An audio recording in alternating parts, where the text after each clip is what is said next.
how many of you have received advice, recommendations, and insights from a mentor in your life which you didn't follow? I would imagine that many of us have, if we don't want to raise our hands in here today. And in some cases, that turned out, okay, nothing bad happened. And in some cases, not following that advice had some adverse outcomes. So today, I'd like to share with you a story. And this story involves some time I spent in Boy Scouts in my younger years. And I had a lot of mentors and leaders during that time, provided a lot of good insight. And this particular story involves a camping trip that I took, youth invincibility, and not following what a leader had told me. So to set this story up, for those that are not involved with Boy Scouts, one of the central tenets of Boy Scouts is be prepared. And when we talk about being prepared as a Boy Scout, we talk about our clothing, our gear. Are we ready for the environmental conditions that we're getting ready to enter? Have we been wise about where we set up our campsite? Keep that in the back of your mind as we proceed in this story. Those were all central things that many of the mentors I had in Boy Scouts relayed to me. And those have overarching life lessons associated with it that's being introduced as part of Boy Scout adventure. This story begins with a camping trip that I took, and this was at one of the large pieces of property that the Catholic Church owned. And it was a big field, and this field was cut through the middle by a large swath of trees. And anyone that's grown up in Kansas, especially central Kansas to western Kansas, knows that if there's trees of any substantial nature, the likelihood of water being there at some point is pretty good likelihood, because that's really the only reason that many trees are in one spot. But being a young scout, we were excited to get out there. The leaders were setting up their tents up on the hill, on this grassy hill. The sun was beating down on them. It was hotter than the blazes. So us smart scouts, not really thinking through all of the situations that could arise from selecting where our campsite was located, decided we're going to go in the shade. We're going to be smarter than these leaders. They're out there cooking in the sun. We're going to go back and adventure into these trees, these big old trees, because they're going to provide a shade, shelter from the sun. We marched back there. We set up our tents. A couple leaders came down. They started to question us about our decision to put our tents there. Have you thought through the land? Have you looked at it? We ignored them. We thought they were dumb because they're going to sit out there in the sun and bake while we're going to be basking in the shade. So that night, we had a campfire. We got to listen to the cicadas and the crickets make a symphony of sound as it ushered us to sleep, completely not realizing the situation that was going to be waiting for us the next day. The sun came up the next day. Beautiful day, light cirrus clouds in the sky. No threat at all of any kind of weather.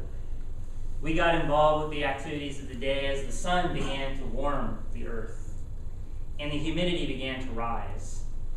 And before long, we started to have large cumulonimbus cloud structures growing in the sky. We were completely engrossed in our activities, not really paying any attention to the threat of weather that was getting ready to present itself and bring to the light our poor decisions and not listening to our leaders. Those big cumulonimbus cloud structures began to gather together and darken and embolden. Big booms you could hear in the distance and rumbles. We could begin to deduce that we were going to have a thunderstorm. Before long, thump, thump, thump, thump, thump, thump, thump, thump, thump, thump, thump, thump, thump, as the rain began to fall. Again, being youth invincible, not really thinking through the situation, we went into our tents, kind of hunkered down. We were ready for this storm. Well, as the rain began to pour, our decision of where we put our campsite became very prevalent as the incorrect decision. Water began to rise. Before long, we had 3 inches of water in our tent. Not really a big deal. We had all of our clothes in Ziploc bags. We had everything so we could get dry clothes on after the storm. No big deal. We're going to get through this. The biggest problem was the water began to move. Stationary water is not a problem. Water in motion is. So we decided, well, maybe we should retreat to where those wise leaders are up on the field. So we get out of our tents, not only to find a worse situation, but to be blaringly obvious how bad of a decision we made. There's a creek pretty much running on the other side of our tent, separating us from the dry lands above. Some of the older scouts decided they're going to march across there, and they did successfully. By that time, I was pretty much shriveled up like a prune, somewhat tired, and out of energy, marched out on to that step and into that creek. Again, not listening to leaders, that going into learning water is not typically a wise thing. My feet came out from under me, and there I went. I was going with the creek. That is not a good situation to be in, especially when you're waterlogged with a backpacking gear on. So I was able to grab some sticks as I was being rushed down this creek and get myself pulled out as the leaders were starting to come down to see what was going on with us and make sure that we were okay as this thunderstorm was becoming bolder and bolder. So I marched my way up, finally out of that situation, sitting there by the leaders' tents, and really reflecting on the situation, reflecting on how badly that situation could have been for me by not listening to a mentor, not listening to the advice of a mentor. So when I look back on that situation, I reflect on it even today. When we receive advice from mentors, from our leaders, from confidants, do we listen? Do we evaluate that? Do we look at what they're trying to tell us, the kinds of lessons they've learned, so that we don't repeat the kinds of things that they may have experienced in their life?